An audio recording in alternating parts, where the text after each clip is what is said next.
Hello, and welcome to the third episode of the Mastering Snap podcast with myself and Kelsier and my co-host Talkwyn. Today is August 20th in NA, or August 21st in Oceania. And this should be coming out on Monday morning NA time. I do want to give a quick shout out to snap.fan website, as we've been using their images for production. And on top of that, they have an app that I like a lot that you can track your games and get all sorts of statistics about what you've done, how you've played out, and you can even see like kind of images from the final last turn of the game. So anyway, we're about almost 2 weeks in to the Daredevil season, and I've heard a lot of chatter saying that this season is rougher for people. They're having a harder time climbing.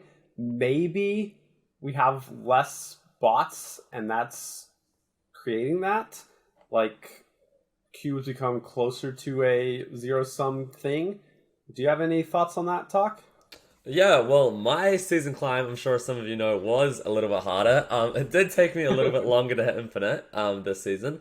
I don't actually really know why that is, to be honest. It just took a while. I don't know. I guess people are getting better as well. Specifically against the bots. I had a really rough time against the bots. I think I lost so many 8 cube games, just for no reason, which I should have just retreated. But the bots always just pull out the most random card to win the game. I don't know. But yeah, I guess people are just getting better. People are also getting more pull 3 cards. That's letting them build more optimal lists. So I think just in general, the level is just getting higher and higher, which is really awesome to see. It's really cool. I know you didn't have as much trouble with your climb, Ben. How did that go for you? I mean, I did it before as the patch was hitting, and I did on the old one with my old deck. So that was the thing. And I've just been goofing around, but I at least have a deck that I am part way to liking. Which I didn't for the first week after the changes, when my poor Nokia and hell cow. But anyway, yeah. But I agree with you. I like the idea of better competition more. I don't want an easy climb to Infinite necessarily. I'd rather have fun games, especially when you walk away and you have a cool story. Like, you talk about something that happened and it makes you laugh, it makes you smile. That's awesome. I think that's one of the best part about the Marvel Snap game in general is every game, most of the games you play, there's always a cool story. Like, there's always some crazy thing that happens, and I love that about the game. It always makes the games not repetitive. There's always something interesting happening. I think it's really cool. I agree. So with this season climb, Ben, have you noticed anything about the meta? Anything you want to talk about? Yeah, and also even outside of the game itself, right? Just looking at discussions that happen on Discord servers, maybe even on, say, your Twitch channel. There seem to be 3 cards that are quite powerful, that seem to be defining a lot of decks. So, I don't know. I guess the one I hear people complain is the most powerful card, the most busted card in all of Snap is Magic. Do you agree? I think she's pretty good. I think she is definitely, absolutely really good. She is a card I don't have, and I think you still don't have her either. Is that correct? Yeah. So neither of us have her, but playing against her can be quite annoying. I think one of the main reasons she's really strong, at least when I'm facing, how it feels like for me when I'm facing her, is just the fact you have your turn 6 all ready to go. I do play a lot of Mr.Negative decks, which is obviously has crazy turn 6s. So you blow out everything, you play down your big Iron Man and all of that, and then you think it's the last turn, and your opponent plays Magic, and you've used everything. You have another turn left, and they still have all their resources really. Usually, honestly. So the thing is, I think Magic is a little bit over-complained about. And in that specific situation, when I'm playing negative, usually if I'm making it to turn 7, a lot of the times they're just retreating because I'm still playing the 0-5 Iron Man. I'm still playing the Mystique copying it. They just can't get over it on turn 7. But just the fact that you think the game is over, but they know they have another turn they can plan around, it makes it quite hard to play around, I think, in my opinion. How do you feel? So I agree with one of your initial comments that I think it's a bit overrated. Magic is quite powerful. And if I back up like a few months, I made comments saying that when we get to everyone having full Pool 3 collections, a top tier deck has to at least have a plan for Magic. You have to be able to realize that, what am I going to do when I go into turn 7? Do I have something to keep up? But that said, I think Magic has downsides as well. Like, yeah, they get to have a powerful turn 7, but their turn 6 was playing 3 power. Mm-hmm. Maybe a little more if they have a 1-drop, but a Magic deck isn't really running a lot of 1-drops necessarily. So I think that's a severe cost. Past that, and I've had this happen multiple times, you know my hero, right? Yeah, uh-huh. Man, hitting that limbo when they're planning on their turn 7, and I'm like, I think I can win right now? Oh boy, does that feel great. Oh boy, The does problem that with feel that, great. though, is it's effectively like a 33% chance of actually hitting the lane they play Magic in, right? Is it a little bit lucky, or can you mostly predict where they're going to play Magic? I think it's pretty easy to predict the one lane they won't play Magic in. So I think it's a 50-50. There's also a number of players that play Magic on turn 5. Yeah. Which I think is not good. No. That just makes it really easy. But again, they pay so much mana for that. And as long as I have a plan, I don't feel like I'm hurt. I feel like the fact I had a real turn 5 and they didn't, and then if I can still do powerful stuff on 7, I feel like I'm favored. And another conversation that's come up is if you have multiple decks that all want to play Magic, right? Let's say she's the best card and every good deck wants to run Magic. I think the player that plays Magic is severely disfavored to win the game because they literally spend 5 mana for 3 power, and the other player's thinking, we're both running Magic. We both gain for Magic. I'm not going to play Magic. I'm going to play good cards instead. Yeah, no, I said good cards there. Yeah. But I do think she has weaknesses in that a 5-3 is not good. But the thing you said is the biggest problem, which is the kind of scam aspect, right? Of on turn 5 doing it. So a lot of people said to give her kind of the storm treatment. That, next turn change it to limbo, right? Mm-hmm. Which I think would be a good change. I think she'd still be good in the deck she's good in and wouldn't be quite such a scam. Yeah, I think that is a pretty good change. I know you're just saying it's a pretty good change because then you can just hit the Scarlet Witch every time. Oh yeah. Which gives her a lot of counterplay because you can tick in Scarlet Witch. If you can only play her on turn 5 because Limbo is going to turn on turn 6, then you do have the option of actually having counterplay. Because at the moment, they're like, obviously you can play your YOLO Scarlet Witch on turn 6 to try and counter it. But it's a little bit more sketchy and there's just not as much counterplay. Because one of the things that annoys me most about Magic is how she interacts with the cubes as well in this game. The fact that you can play her on turn 6, you think you're going to win, and the cubes are going to double, and you're going to get your 4 cubes or whatever you're going to get because you've already snapped. And they play Magic, they get a whole nother turn of assessing whether they want to play the game out or not, and then they can choose to retreat for the original 2 cubes. So even just the fact that if you're gonna probably lose anyway, you can still slam the Magic down. You're gonna save your cubes anyway, and then you can choose if you can retreat. And I think that's a really strong aspect of her with the way the cube system works too now. Yeah, I agree with that for sure. But as far as counterplay goes, I do want to just hit one last time. Playing a powerful turn 5, a powerful turn 6, and having an option on turn 7 kind of is counterplay as well. Mm-hmm. But anyway, I bet she's going to get nerfed because I think public outcry is a big deal too. And if, a lot of people are mad at her and they want to quit the game because they're tilted by her, that's a reason to potentially do something to fix a card, right? Yeah, I agree. I think like not only always looking at the statistics is the optimal way to balance. I think definitely like the player experience is really important as well.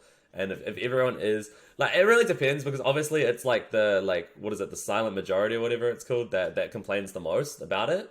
Yeah. Whereas the people that don't complain, their voices aren't heard as much. But if there is really a lot of like, and I agree, I've heard like Magic complaints everywhere, which is understandable.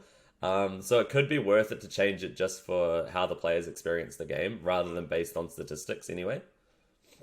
Yeah. So anyway, I said you can have, a strong turn 5 into a strong turn 6 and stuff. Mm-hmm. And so how about Sarah? Because she's a pretty awesome turn 5 that just sets you up for a great turn 6 and 7.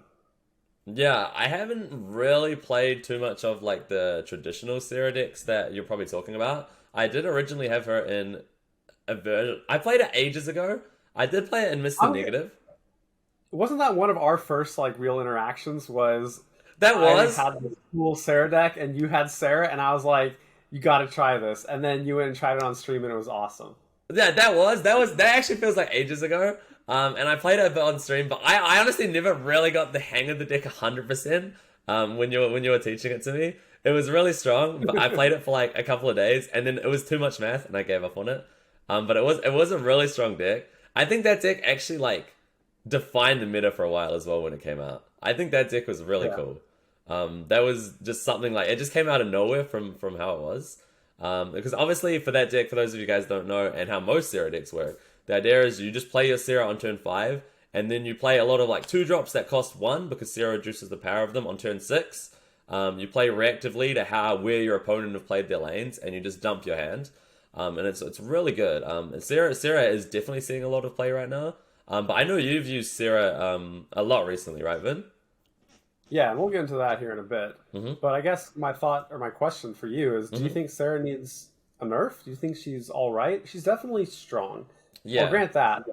But I think that some of her strength comes from the fact that a lot of 5 and 6 drop cards are not strong. Because, taking a 2-drop to 1 mana, that's a 50% reduction in cost. A 3 to a 2, I mean, that's still a 33% reduction, right? And so that's really strong. That's really good. But the fact is that when the best cards are often 3-drops or 2-drops, it's hard for other things to compete. And I think that Sarah's getting a little bit added value from that. Do you have any thoughts? Yeah, I kind of agree. I think Sarah is, like you said, she is really good. But maybe it is because of the lack of actually having good 5 and 6 drops in the moment. I think Sarah could potentially be in for a nerf if, similar to Nakia, if the play pattern gets really extreme, where you're really not playing a lot of cards until turn 5, you play your Sarah, and then turn 6, you play everything. That play pattern can get a little bit annoying to play against. I think how it is now, it's fine. You still can build an early board with her. But I think there's potential in the future where it can be a little bit toxic to play against. Maybe rather than nerfing Sarah, would you suggest like buffing some of the 5 costs would be a way to do it at all? Yeah, I would love to see that. And like 6 costs too. I mean, I look at, what is it, Giganto or whatever. Even if he didn't have his condition, would you want to play him in any deck that wasn't trying to cheat him with, Ghost Rider or something random? Hello? A 6 for 14? I think I'd play a 6 for 14. I think 14 power is a lot. Okay. I play Hulk every now and then. I think 14 power is it's a lot of power. It's a big number. Okay. I mean, there's a few decks, I admit that, but like my Sarah deck is unhappy if I only get 14 power on turn 6, right? Negative decks are unhappy if you only get 14 power on turn 6. I mean, true. Better turn than that. Yeah. So, I don't know.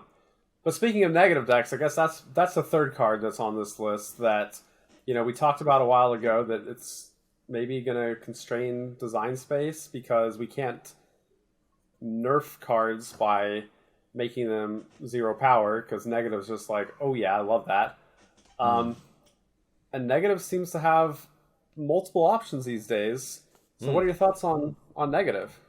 Yeah, so I played a lot of negative to climb, but the majority of my climb was using negative. Um, I use specifically the Jane Foster deck, which I'm sure we'll talk about in a second because I know you have some of your opinions on Jane Foster. So we can definitely talk about that. I actually think Negative was one of the decks I played most against on the ladder as well. I think Negative is really popular at the moment. I see a lot of people playing it. But there is a lot of different ways to build Negative as well. There's definitely a few different type of decks that he fits in. Which is really cool because you can change the deck depending on what your pull 3 cards are. He does need a lot of pull 3 cards, but he's quite flexible on what cards you actually have. You can interchange some cards, which is really cool. But in general, I think there's definitely like a core few cards on Mr. Negative. Obviously, Mr. Negative himself, if you don't have him, you can't play Mr. Negative. Unlucky. Hope you Wait, get luck. really? Yeah, I know. Isn't that crazy? Isn't that crazy? If you don't have him, I guess you just have to get luckier. Actually, just open him. I don't know. Definitely the one card that I think that makes Negative insane is Iron Man. I think Iron Man is obviously 5/0, doubles your power at this location. That card by himself is already a really, really good 5-drop. Definitely one of the better 5-drops, I think. And the fact that you can make him 0 cost, and not only 0 cost, but 5 power. But not only 5 power because the 5 powers gets doubled. You're effectively playing like a 0-10 worst case scenario. With obviously that doubles everything. So you're effectively playing like a 0 cost Hulk if you have no other cards in the lane, which is pretty good. But as soon as you have any other cards in the lane, it gets doubled and everything gets crazy. Yeah. But do you think that Negative needs some sort of a nerf to accommodate for that, or no? I don't know how I feel about nerfing Negative. I honestly don't actually know. I think he is very good. Maybe I'm biased because I play him a lot, and I just don't want him to get nerfed. I don't know. I can definitely see him getting nerfed. I see that he's such a popular deck, but I honestly don't even know how you would nerf him. Do you have any ideas? Just make him iconic to what he does and make him a 4/0. Oh, okay. That's true. I like that, actually. I don't know. That might... I like that. I like that idea. I don't think he needs the 4 power anyway. I don't think that really matters too much. I think it'd still be a really strong deck.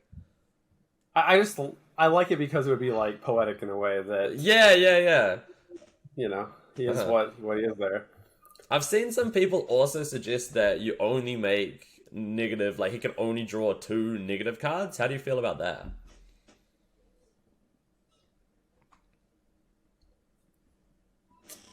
Man, you always got to ask me these hard questions. Yeah, I know. I'm sorry, man. No, it's fine. I mean, it makes him more fair.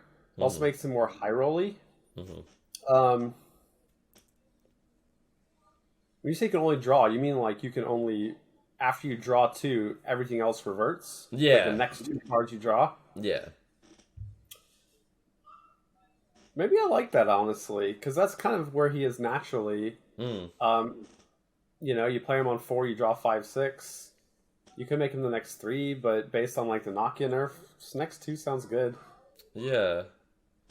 That would let him keep his power. But maybe that's a good change, actually. I don't know.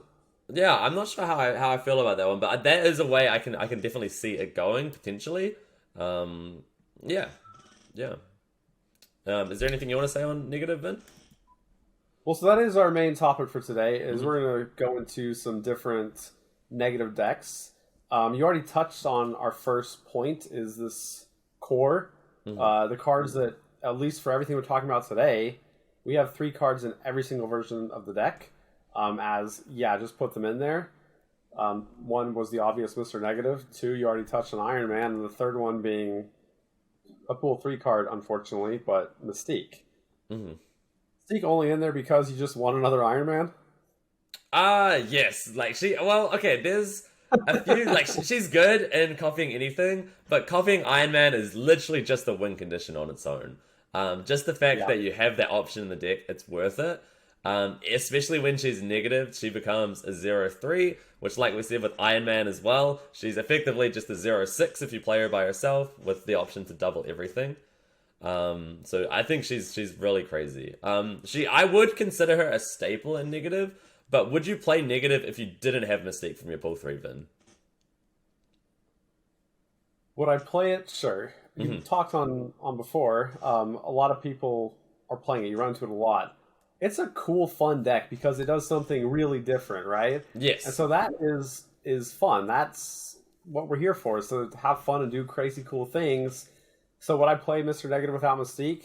I mean, I did originally, and I had fun with it. Do I think it's a top-tier deck without Mystique and without any other pool 3 card? No, I just think you don't have quite enough good hits. But, maybe you can get kind of close to that. I don't know. But that's kind of where I'm at. That said, though, I want to touch on one other thing about Iron Man.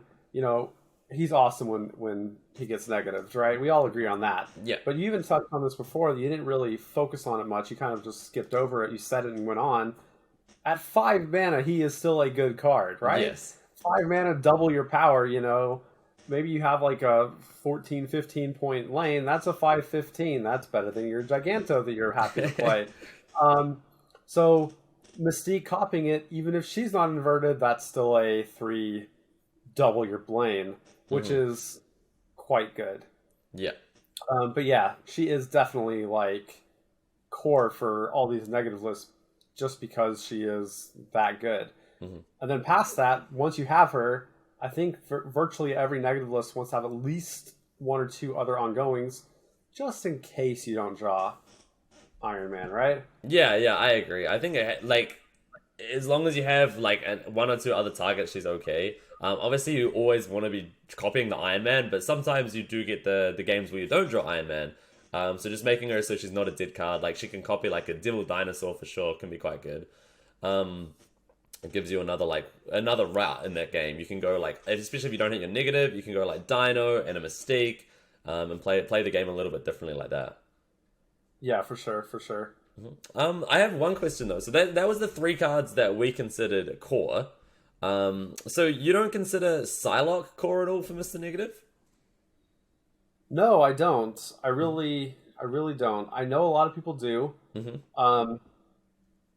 And as we're going to go over kind of our 3 variations today, only one version has her. And so when I actually got that core, I basically went through the 3 versions and just said this is what all 3 decided to include. And that's where I started that. So I know a lot of people like her, though, but she's high rolly, I guess. And if you hit negative on 4, you're pretty favored, right? You are pretty favored, but if you hit him on 3, I think it's just game over. I think personally the inclusion of her to have the chance of hitting negative on 3, getting those 3 negative cards is just too nice. So I don't have any actual data here, but let's just use some numbers for fun because I like numbers and you love math too. If you go from a 92% win rate to a 99% win rate, that's good, obviously, but a 92% win rate is pretty good. Whereas if you hit negative on 4 and then you draw Psylocke on 5 and you tank your 92 or 93% win rate, or you just gotten that 7%, I guess, that you missed it, right? Down to a 50% win rate, that's really bad. And so the question is the cost worth that ability? And I'm not sold on it. So that's where I'm at. Okay, that makes a lot of sense. So do you want to talk about the rest of the negative list then? The first negative list we're going to talk about? Yeah, so we'll start with a kind of generic list, right? And we'll start with our pool 2 cards because you got negative early on. You want to make a deck. You already put Iron Man in, right? Something's going to have to give here. You really need some sort of pool 3 options. Let's focus on the pool 2 cards. I think we can agree on at least some of the best ones, maybe. White Tiger's pretty natural, right? Yeah, absolutely.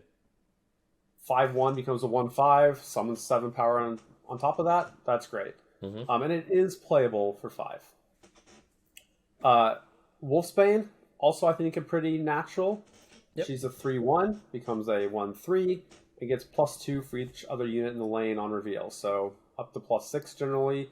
So a 3/7 if you just had her before negative, and what, a 1/9 if you get her after negative potentially, which is great. Devil Dinosaur, 0 power, great. We don't even have to say more, right? Yeah, I think Dino is a little bit like he sounds really good, but a lot of the time with negative, you are playing a lot of your cards because your cards are so cheap.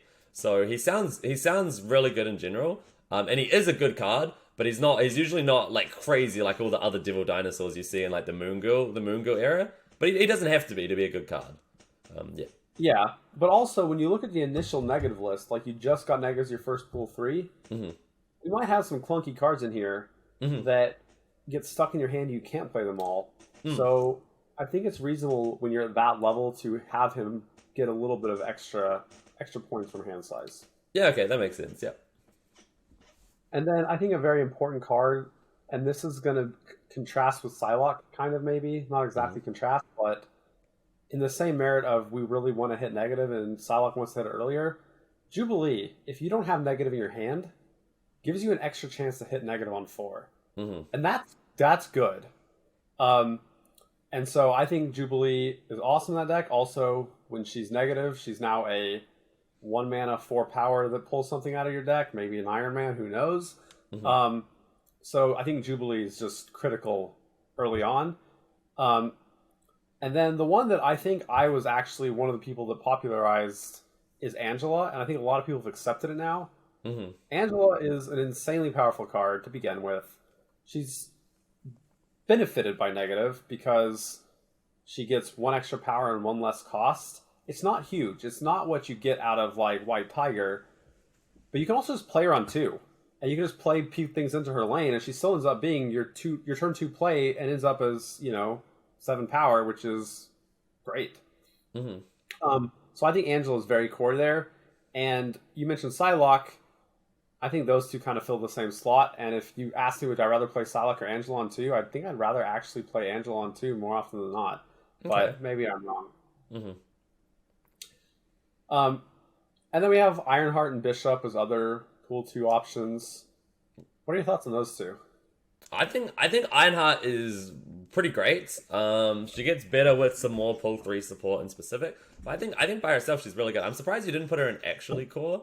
I know the problem is she's not a card with negative you can play on 3 a lot, which is probably the main downside of her, I guess, and probably why I'm assuming you're not considering her core, because negative, you obviously, unless you're playing Angela as well, maybe, you're not really playing cards early. Sometimes, a lot of the time, you actually skip the first 3 turns and just play negative, because you don't have a lot of early game cards, which means it's quite hard to tempo out Ironheart, right? Yeah. And then also, even when you play her late, she's random.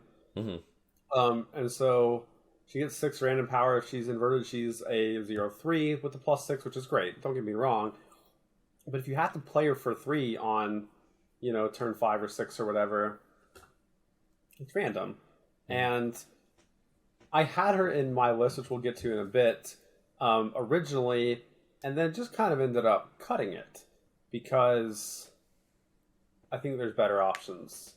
So that's why that got left out. If you do want, and I do like the ability to play proactive on 3, and so other cards that are not popular in most negative decks, but something like Mr. Fantastic, you can play it on 3, and if you get it after negative, again, you get 1 cheaper, 1 more power. But that has some amount of merit. If we do go into pool 3, though, and we want Psylocke, the only time I'm really happy putting Psylocke in is if I have Lockjaw also. Because that means that if I draw her after negative, at least she can just get tossed into Lockjaw. Yeah, I think Lockjaw is really essential in like this, like the general version of negative. I think Lockjaw really increases the amount of power of the deck. Definitely more than Psylocke does, I think, as well. But the fact that you get to shuffle, you have a lot of cheap cards you can shuffle in the Lockjaw and then get out more negative cards as well. Because obviously the main goal for the negative is you want to get as many negative cards as you can. That's obviously the main goal of the deck. So getting things like Lockjaw lets you get a whole bunch more than you would normally be able to do just off your natural draws. And also the fact as well that you're playing a lot of on reveal cards, which synergize really well with Lockjaw. Yeah. What were you gonna say, Vin? Also, Lockjaw can help you hit negative on, say, turn 4. Yeah, you can also go, and I used to do this a lot, is you play Lockjaw on turn 3, and you play Jubilee on turn 4. I don't know what the odds are, a Jubilee on the Lockjaw lane. I don't know what the odds are, but it's decent chance you'll hit negative, I think, yeah. Yeah, you have 2 more draws to hit negative, so... Yeah. Seems good. Seems good. Mm-hmm. And then maybe kind of some last, just more generic cards that can fit in. We have Ronin, who's opposite Devil Dinosaur. Do you like Ronin or Devil Dino better? I like Dino better, especially because it's something that's under your control. You get to control your hand size, whereas your opponent, if you're playing Ronin, they can just theoretically just dump their hand size. But I think it's probably a meta-dependent call. For sure. Maybe when there become a meta where on turn 6 you're playing a lot of big cards, and you can't actually end up dumping them, then maybe Ronin will be better, and maybe we'll see a meta like that. But for now, I just don't think Ronin's good enough. Okay. And then we got Rogue and Wong kind of as some solid options to finish it out.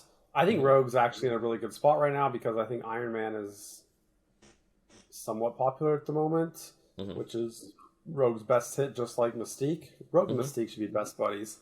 And Wong has interesting uses. I don't know how good he is, but if you have White Tiger and Wolfsbane and Jubilee, Wong has real hits. Yeah, I don't have Wong, which is a card I really want. So I haven't been able to mess around with the Wong negative list. But I've heard some people say it's pretty decent. Yeah, obviously hitting the double Tiger is crazy, double Wolfsbane's crazy. So I think it's definitely a good inclusion if you have him, potentially. I'd like to try him and see how he actually goes, though, yeah. Yeah, same. Just don't play your negative on the Wong lane, guys. Just for the record. Or on Sinister London, or on Comic-Con. Yeah. Yeah. All right, so I think that's about it for this generic version. Again, it's fun. I don't necessarily think that it's a top tier deck until you get multiple pool 3 options. And a lot of the cards we said are just kind of things you can put in because they work. They have some amount of synergy, some amount of power. There's one pool 3 actually I didn't mention that I'm actually mad at myself for not mentioning right now because it's even in my generic screenshot. We talked about her earlier. Magic. 5-3 was one of the weaknesses I quoted. 3-5, that's reasonable. And Magic... Oh, this thing I should have mentioned earlier too. Sorry, I'm going to go back to that for a second. Okay. When you play Magic, you need to make up that 5-3, that 3 power for 5, right? Which means you have to expect to get more out of turn 7, out of your turn 7 draw than your opponent. Yep. Well, post-negative, drawing a 0-5 Iron Man, or even a 1-5 White Tiger, that lets you do powerful things. Yep. And so this is a very strong deck for Magic. And so if there's ever a deck that can just say, yeah, I want Magic, it's this one, and that's probably maybe better than Lockjaw. It's Lockjaw and Magic are the ones you want, maybe. I don't know. And Mystique. Who knows? You need pool 3 for Mr. Negative to work well. But yeah, need to definitely mention that before we move on.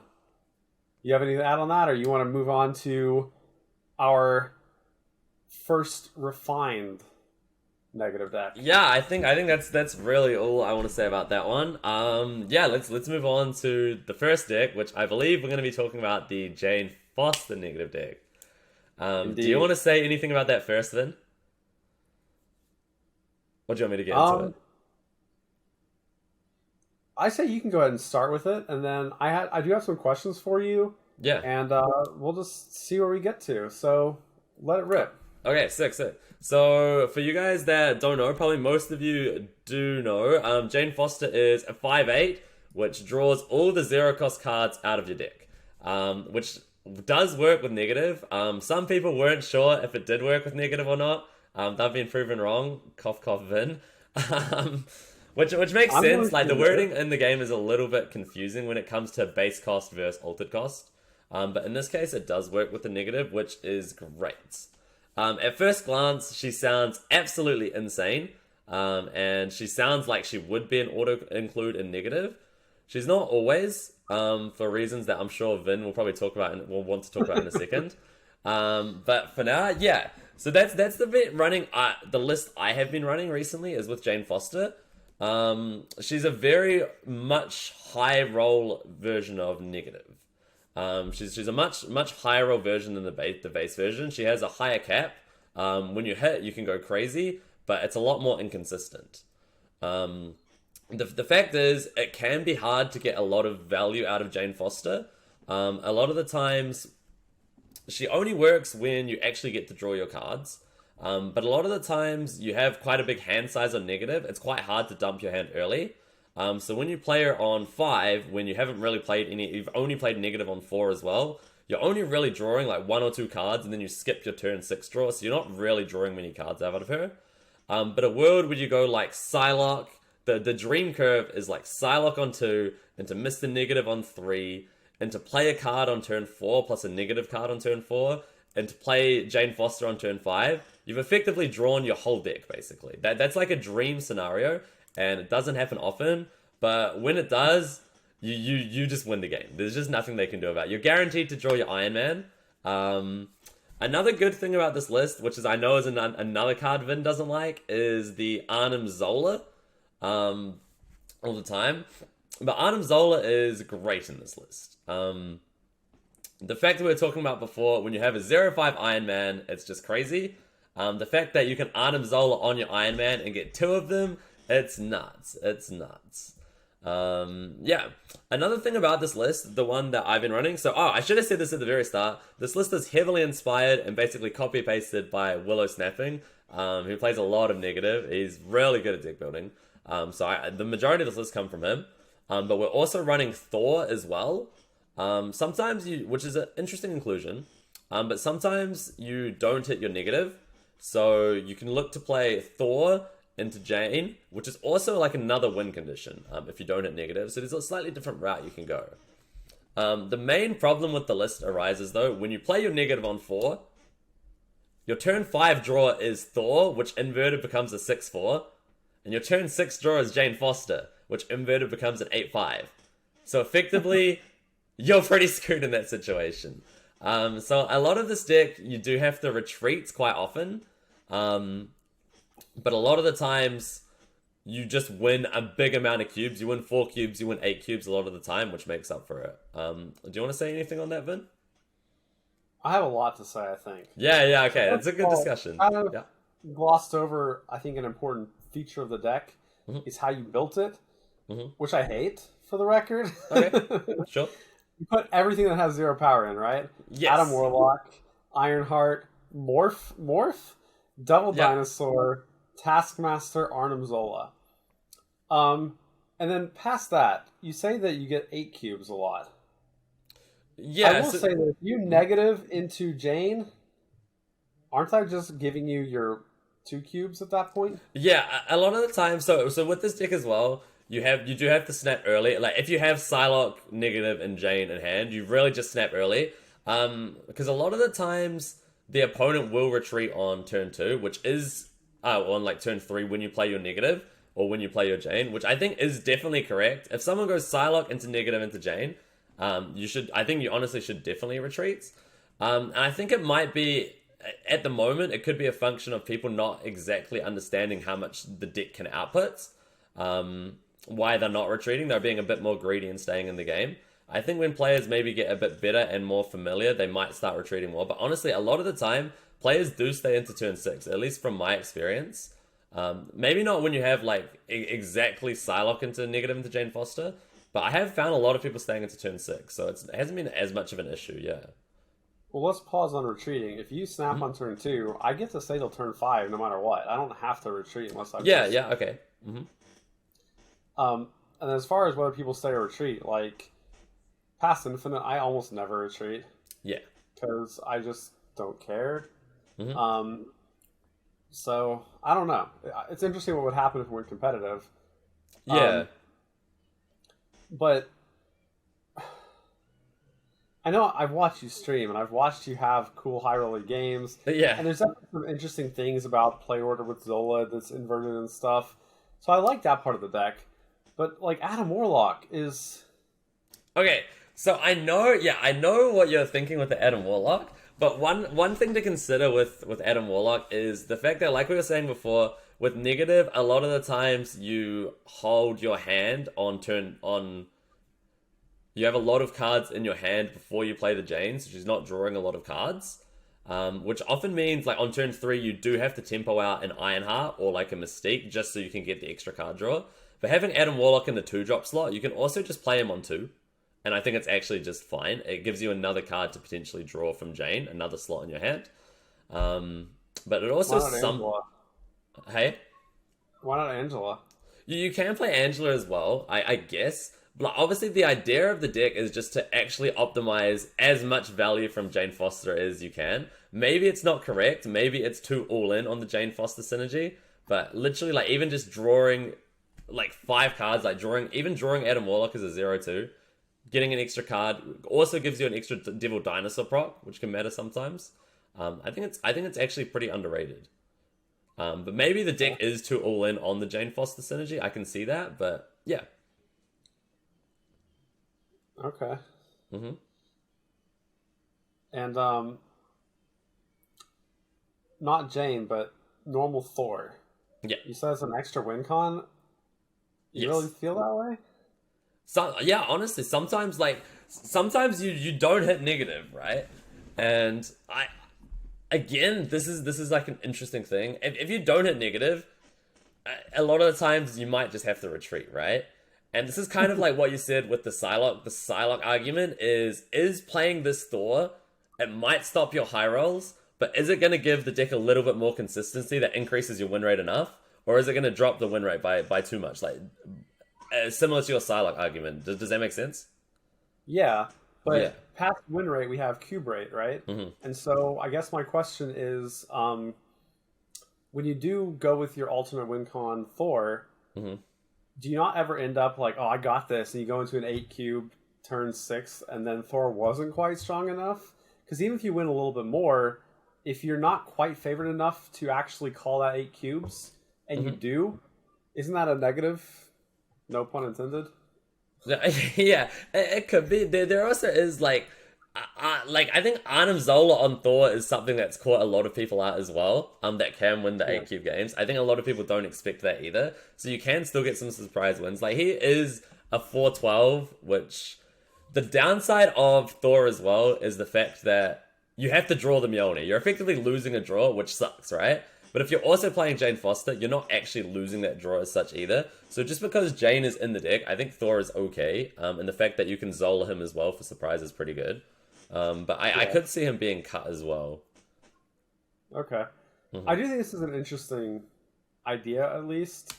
I'm still not a huge fan of it, but I understand that Willow loves it, and you seem to like it, and that's more important than how good it is. Like, you know, can you climb to infinite with it? Absolutely. I would never say you can't. Yeah. But I don't know. Yeah, And I think also- like the list is it's just fun. Getting those high roll moments and stuff is just crazy fun to me. And right now, like, most decently built decks can just get to negative. It doesn't have to be super optimized nowadays. At this stage, when players start getting better, when the deck building starts getting like better, it will be harder. But the way the meta is right now, you can get to infinite with a semi decent deck. It doesn't have to be perfect. Do you agree with that, Vin? Yeah, I absolutely do. Especially when you start looking at the pool matchmaking stuff, because you know, pool 1 apparently you have a easier time even maybe because no one has pool 3 cards to counter you with. Yeah, But yeah. it is what it is. Okay. Do you want to talk about your version? I think, of the negative list? One more question really quick. Yeah, sure. I'm going to go back and hit on Mystique. So Uh-huh. your list, you have Iron Man and Devil Dino as your only valid Mystique targets. Yeah. How often do you end up thinking, oh man, this Mystique is not getting an ongoing? Or is it because of the Jane that you just feel that doesn't happen. Yeah, so the thing is when your Mystique doesn't have an ongoing target, you're probably just losing. To be honest. If you don't have the Iron Man to target it, it's probably just a losing scenario anyway. Because of the fact that the deck does revolve around the high roll of Jane, when you're actually staying in the game, you're not retreating, you do have a really good chance of hitting it. So I think it's okay because of the Jane factor to have less ongoing targets to hit. Okay. Okay. Mm-hmm. So yeah, moving on to my version. Mm-hmm. I think this is the single best deck in the game right now. Mm-hmm. This is I just want to point out, this is a very different version from how most negative decks are built. So I'm really interested in hearing your thought process behind it. It is. And so, I didn't come up with a name. I forgot who did. But it's been named like Negative Serotonin, which I thought was awesome. Yeah. Because serotonin's a real thing, And Sarah is the other linchpin of the deck. And so at the beginning of the episode today, we started talking about Magic, Sarah, and Negative. And this deck just jammed all three of them into the same deck. I will say that while my version is different than yours here, I think yours is the only version that doesn't run Magic if the person has it. So right away, that's a thing worth mentioning. So anyway, this is kind of combining that old Sarah deck that we talked about, but adding Negative in as a kind of high roll option. This deck can win, has solid plays, even if you don't hit Negative. That's huge to mention. So we had our original 3 core cards, right? Mystique, Negative, and Iron Man. And then we're adding in our kind of other core cards. Sarah and Magic being very powerful cards. Magic is great specifically in a Negative deck. And then also Magic is great in a Sarah deck because when Sarah's giving you this discount, on turn 7, you actually have more than 7 mana effectively. You're playing like a 10 mana turn. And that's really good. Past that, we are going to revisit a couple of the early cards I mentioned already in the generic version, being Angela, Wolfsbane. They're both insanely good. They are great in Sarah, and they're good in Negative. And I really want to focus on that aspect. They're great in both of them. So when you put them together, yeah, they're great. And then we're going to look at a few other cards. I think Bishop is pretty core to this deck. This deck does not, again, rely on Negative. So we can get it we can win without it, right? And Bishop is a great early play to develop for that. And then past that, we have Mojo, who was big in the original Sarah list. Did you have it when you played Sarah? No, I didn't have him back then. I only just got him. And so he's great to play later on when you know what lanes are full, but with Sarah in play, that's like a 1/8, which is wonderful. And then we have Rogue. I'm not sure if Rogue is actually core, but again, when Iron Man's everywhere, Rogue should be everywhere. So Rogue's in there. Now, for those that are counting, we've left 2 slots unfilled. So for those last 2, I'm going to list a few different options. And in all honesty, I don't know what's best, and I don't know that everyone agrees. And again, even Rogue might be something that's cuttable. I love, we know who, Scarlet Witch. Now, I don't have Magic, so I haven't gone through this play yet, but I've had someone on the Discord tell me they did it. Specifically, you turn 5, come in with your Magic. Maybe it's a 3/5, so it's really efficient. You can play something else too. And then on turn 6, your opponent thinks, your opponent thinks that you just played Magic, right? There's no way you're going to Scarlet Witch it. Oh, man. But then you just scam them, you nuke it when you have a favorable position. And you have the power to do that, right? You are the one in control of that. I'm not saying you always do it, but you can do it, and that's insane. So I like that. And then in the last slot, I'm going to say we've got about 4 solid options. These options also, if you don't have Rogue, if you don't have Mojo, if you don't have Magic, if you don't like Scarlet Witch, these 4 options are all pool 1 and 2, so they're easy to put in. Jubilee, as mentioned before, I will say Jubilee with Mystique in the deck feels a little worse. But she's obviously very good in this deck anyway. We're happy to hit Sarah, Negative, Bishop, all sorts of things. Punisher. Huh? What? Who plays Punisher? Well, he's a proactive turn 3 play. We really want to play something on 3 because we are a Sarah deck still. Post Negative, he's a what? Becomes a 2/3 with Sarah. He's a 1/3 +4, a 1/7. I'm okay with that. So Punisher's solid. Ant-Man. Ant-Man doesn't benefit from really anything in this deck specifically, other than it's a 1-mana card. If you have your opening hand, which is not often, like a third of the time, you can just play it. I think Mojo kind of replaces Ant-Man in general, but Ant-Man's playable. And then the last one's kind of weird is Mr. Fantastic. Again, turn 3 playable, mentioned him before. Now he's a 2/3 that gives you an extra 4 power, 2 in each lane. Again, if you have Sarah and he's negative, he's a 1/3 that gives you +4 power, so a 1/7, and he can impact multiple lanes, which is great. Now, past all that, I've said so much already, but I do want to note on the counter to what I asked you. Mojo is a great ongoing. Rogue can steal an ongoing. Punisher is an ongoing. And Mr. Fantastic and Ant-Man are both ongoings. So we have a lot of versatility with Mystique, which I think is quite great. So any comments, questions? Because I've just been ranting. Yeah, no, that's okay. So Negative is like he's less high roller. You have less high roll targets compared to a normal Negative list, but it seems to be more consistent, right? Is the fact that just hitting the Iron Man alone is enough to make Mr. Negative worth building around the deck? Is that the idea of it, or? Kind of. But also, if you go look at that, and hopefully we'll have graphics here. Hopefully. You know, Angela is a swap of 1 power for mana, so 1 extra power, 1 less mana. Rogue is a swap of 2. Wolfsbane's a swap of 2. Bishop's a swap of 1. Magic's a swap of 2. Mystique's a swap of 3. Fantastic is 1. Jubilee is 3. Punisher is 1. Scarlet Witch is the only thing that's worse. And a lot of people don't like her, but I love her, and I want Magic so bad to do that scam play.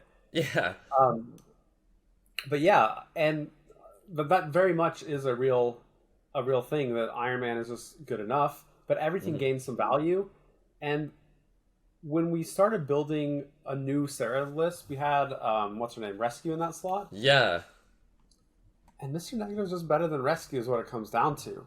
Rescue forces, especially if you're playing Sarah next, into the same lane, so you can't split them up. It telegraphs the lane you're playing in as well with that.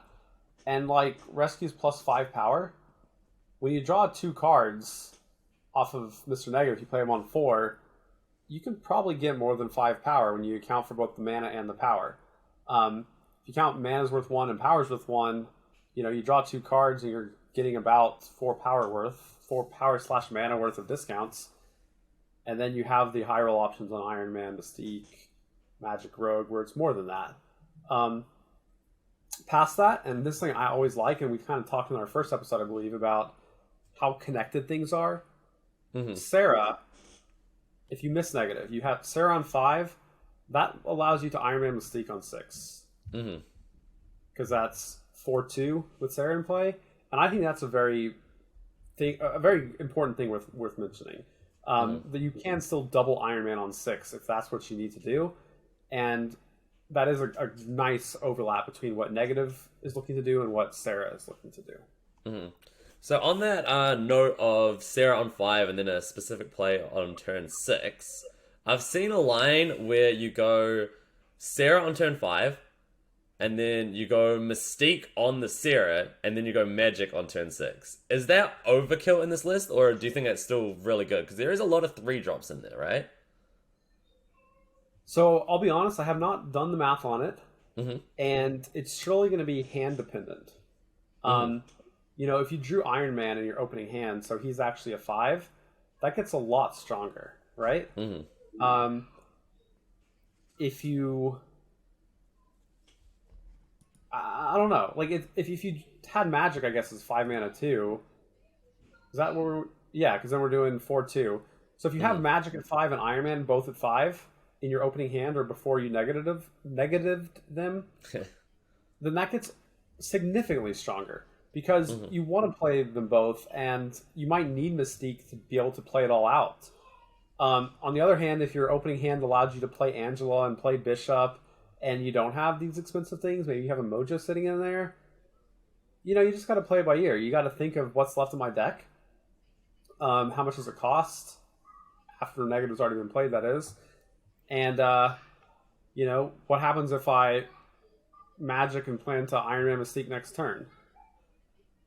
If you're turn 7 to Iron Man Mystique Mojo, because that's going to be what? 4, 6, 7 with only one Sarah out, and you think that's good enough to win, then maybe that's better because, man, Iron Man's effect is powerful. If you also have a Wolfsbane or a Rogue or who knows what in your hand, that is a very important line to consider. Again, I don't have Magic, so I've not been able to even consider doing that really. It's surely not worth mystiquing Sarah if you don't know there's going to be a Limbo out. Yeah. So I don't have Magic, obviously. Is this list unplayable without Magic? No, so I said at the beginning that I have a deck I kind of halfway like. I don't have Magic, I don't have Rogue, and I don't have Mojo. And so in those 3 slots, that means what?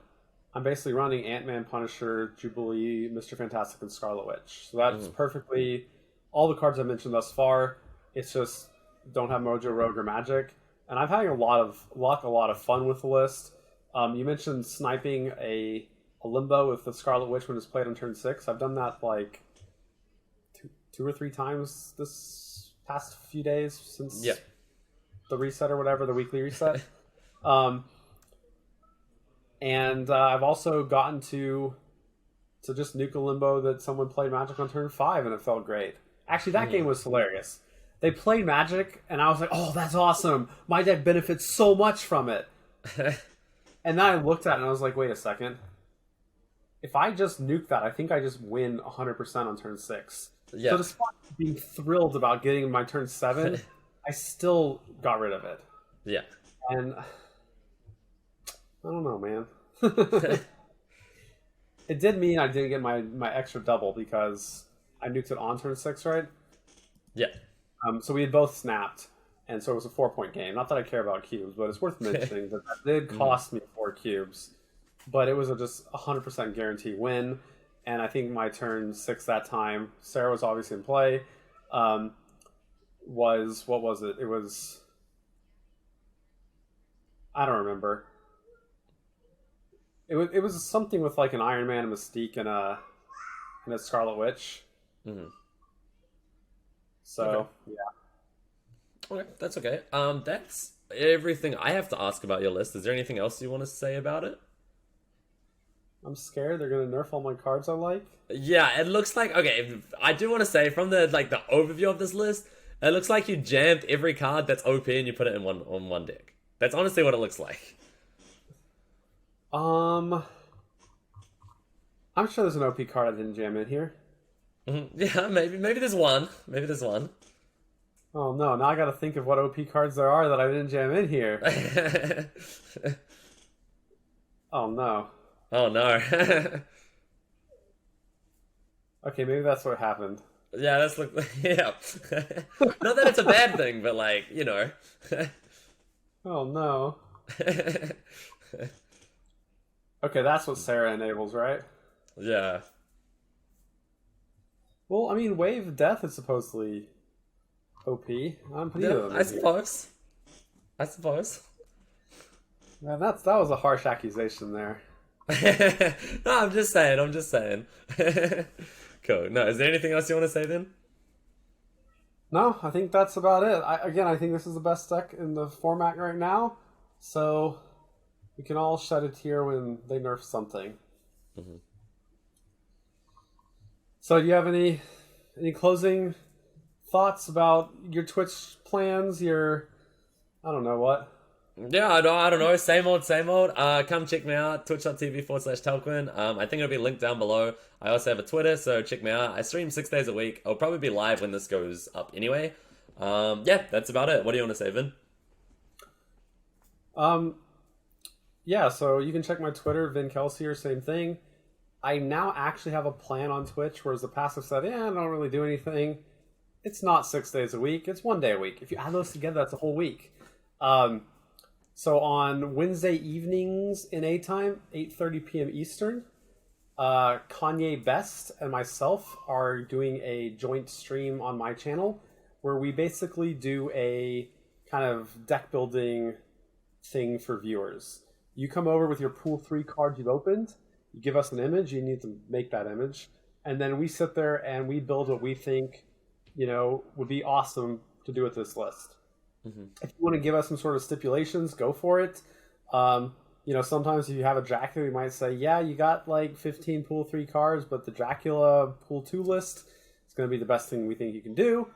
But we can even pass that, say, but that said, you really want a deck that uses Taskmaster, let's go for it. And we'll try to do what we can with that. We'll try to come up with some creative, cool stuff for you. Whatever you want to do. And so we're planning for about 2 hours per Wednesday, again from 8:30 p.m. Eastern till 10:30. We did our first one last week, and I had fun with it. Kanye had fun with it. Talkwyn, you were there for a bit of it. And so that was a cool experience, and it's something that we'd like to provide to the community, because a lot of people have this, I got bad pool 3 cards I didn't want. I didn't get my magic and my negative and whatever. There's still really awesome things you can do in this game, and that's worth mentioning and worth recognizing. Yeah, perfect. Cool. All right. Well, thanks everyone for joining us. If there's anything you'd like us to do, we did today's episode about Mr. Negative. If you have a topic, reach out to one of us on Discord. There's a Discord channel or a server, that'll be linked in the description here. Hopefully we'll have images of the various decks we talked about. If not, maybe deck lists, and something to help you out so you can kind of get that. And hope to see you all again next week. Yep. Have a good one. Cool. Peace. See you guys.